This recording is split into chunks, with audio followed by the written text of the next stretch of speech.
মেয়ে হিসেবে যদি আপনার বাবার সম্পত্তি থেকে আপনাকে বঞ্চিত করা হয় তাহলে আপনি কি কি স্টেপ নিতে পারবেন এই ভিডিওর মাধ্যমে বলবো।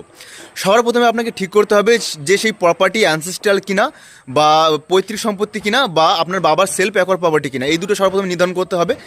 এবং তারপর আপনাকে যেটা করতে হবে সেটা হলো যে সবার প্রথমে সেই জমির খতিয়ান নাম্বার, দাগ নাম্বার, খাজনার রসিদ, সেই জমি কার নামে আছে, তারপর নামজারি হয়েছে কিনা, এবং আপনার বাবা মারা গেছে কিনা এবং মারা যাওয়ার আগে কারো নামে উইল করে গেছে কিনা, এইগুলো কিন্তু আপনাকে বিএলআরও অফিস থেকে জোগাড় করতে হবে।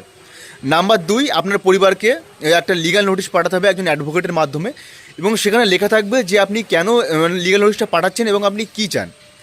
এবং 3 নম্বর যেটা আপনি করতে পারেন সেটা হলো আপনি একটা ইনজাংশন জারি করতে পারেন। সেই ইনজাংশনটা কি? ইনজাংশনটা হলো এটা যে আপনার এই ইনজাংশনটা কোর্ট থেকে জারি করলে সেই আপনার বাবার সম্পত্তি আপনাকে না জানিয়ে বা কোর্টের অর্ডার ছাড়া কাউকে বিক্রি করতে পারবে না। এই বিক্রিটা মানে আপাতত টেম্পোরারির জন্য বন্ধ থাকবে।